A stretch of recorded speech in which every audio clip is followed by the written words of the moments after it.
ஸ்ரீமதே ராமானுஜாய நமஹ. ஆழ்வார் எம்பெருமானார் ஜேயர் திருவடிகளே சரணம்.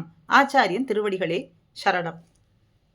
ஒரு சம்சாரி சேத்தனானவன் தான் அனர்த்தப்பட்டு செய்யக்கூடிய காரியங்களை பிள்ளையானவர் நமக்கு இங்கே காட்டி கொடுக்கிறார். அந்த அனுபவம் இன்று எம்பெருமானுடைய சரீரமாக தன்னை நினைக்காது தன்னையே ஸ்வதந்திர ஷரீரியாக நினைத்து கொள்றதுங்கிறது அனர்த்தப்பட்டு செய்யக்கூடிய காரியங்கள். இதற்கு உய்வு உபாயம் உண்டா, பரிகாரம் உண்டா அப்படின்னா அதுக்கு பரிகாரம் உண்டு அப்படின்னும் இவன் அதுக்கு மேலே செய்யக்கூடியதான அனர்த்தமான காரியங்களையும் நமக்கு இங்கே காட்டி கொடுக்கிறார்.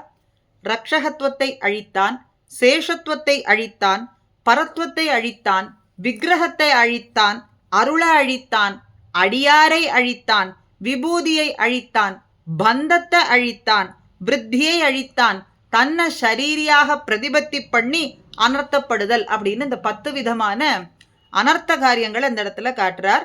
முதல்ல ரக்ஷகத்துவத்தை அழித்தான். எம்பெருமானை ஒழிய மற்றவர்களையும் தன்னையும் ரக்ஷகனாக நினைத்து கொண்டு செயல்படுவது. எம்பெருமானே சர்வ ரக்ஷகன். அதை விட்டு எம்பெருமானை விட்டு மற்றவர்களையும் தன்னையும் ரக்ஷகனாக நினைத்து கொள்றதுங்கிறது ரக்ஷகத்துவத்தை அழிப்பதற்கு சமம். அதனால ரக்ஷகத்துவத்தை அழித்தான், எம்பெருமானுடைய ரக்ஷத்துவத்தை அழித்தான் அப்படின்னும் சேஷத்துவத்தை அழித்தான். 2வது, இந்த ஆத்ம வஸ்துவானது எம்பெருமானுக்கே அடிமைப்பட்டது. அதை விட்டு எம்பெருமானை ஒழிய மற்றையவருக்கு அடிமைப்பட்டிருத்தல் அப்படிங்கிறது தன்னுடைய சொரூபமான சேஷத்துவத்தை அழிப்பதற்கு சமானம். அதனால சேஷத்துவத்தை அழித்தான். அடுத்தது பரத்வத்தை அழித்தான். சகல சேத்தனா சேத்தனங்களையும் உயர்ந்தது அப்படின்னு எண்ணிக்கொண்டு உயர்ந்தவனான நாராயணனை விட்டு விடுதல். எம்பெருமானுக்கு சமமானவர்கள் இவர்கள்லாம் என்று மற்ற தெய்வங்களை நினைக்கிறது, மற்ற சித்து வஸ்துக்களை எல்லாம் நினைக்கிறது. இது எல்லாமே பரத்துவத்தை, எம்பெருமானுடைய பரத்துவத்தை இழிவுபடுத்துவதற்கு சமம். அதனால பரத்துவத்தை அழித்தான். அவனுக்கு சமமாகவோ அவனை காட்டிலும் உயர்ந்ததாகவோ நினைப்பதன் மூலம் எம்பெருமானுடைய பரத்துவத்தை அழிக்கின்றான் என்று பரத்துவத்தை அழித்தான்னு 3வது. விக்கிரகத்தை அழித்தான்னு 4வது. விக்கிரகம், எம்பெருமானுடைய திருமேனி இந்திரஜாலம் போல பொய்யானது. இந்த விக்கிரகத்துல என்ன இருக்கு, இது இந்த உலோகத்தாலே ஆனது அப்படின்னு நினைக்கிறதன் மூலம் அவனுடைய திவ்யமங்கள விக்கிரகத்தை இவன் அழிக்கின்றான். அடுத்தது அருளை அழித்தான்னு 5வது. எம்பெருமானுடைய அருளே இயல்பான மோட்சத்துக்கு உபாயமாய் இருக்க இவன் மற்ற அனுஷ்டானங்கள்லாம் பண்ணி தன்னுடைய முயற்சியால் அதை பெற வேண்டும் அப்படிங்கிற ஒரு பாரிப்பும் அதற்கு வேண்டிய செய்கைகள்லாம் செய்யறது, மற்ற தெய்வங்களினுடைய அருளையும் வேண்டுவது, அதற்கான முயற்சிகளை எல்லாமும் செய்யறது அப்படிங்கிறதன் மூலம் எம்பெருமானுடைய அருளை இவன் அழிக்கின்றான். அப்படிங்கிறதுனால அருளை அழித்தான்னு 5வதும். 6வது அடியாரை அழித்தான். எம்பெருமானுடைய அடியார்கள் அவனுடைய நடமாடும் கோவில் அப்படின்னு சொல்லப்படுறது. எம்பெருமானுடைய அடியார்கள், பகவத் அடியார்கள் அவனுடைய நடமாடும் கோவில்கள். அப்ப அவர்களை போய் தனக்கு சமமாகவோ இல்லை தன்னை காட்டிலும் அவர்கள் தாழ்ந்தவர்கள் தான் அப்படின்னு நினைக்கிறதன் மூலம் அடியாரை அழித்தான் என்று சொல்லப்படுறது. அடுத்தது விபூதியை அழித்தான்.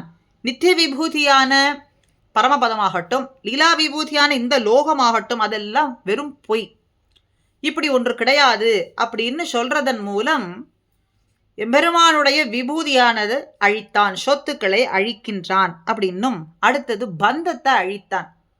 இயல்பாகவே எம்பெருமானும் பிராட்டியுமே நமக்கு எல்லா உறவு முறையுமாய் இருக்க, நித்திய உறவாக இருக்க, எல்லா பிறவிகளிலும் நமக்கு உறவு முறையாக இருக்க, எம்பெருமானை விட்டு இயல்பான உறவு முறையான சர்வவிதமான உறவு முறையான எம்பெருமானை விட்டு விட்டு இங்கிருக்கக்கூடிய பந்துக்களே நமக்கு சாஸ்வதம் என்று இந்த பந்துக்களை நினைத்து கொண்டே, இந்த சம்சார பந்துக்களை நினைத்து கொண்டே இருப்பதன் மூலம் எம்பெருமானுடைய உறவையும் இவன் அழித்தான்.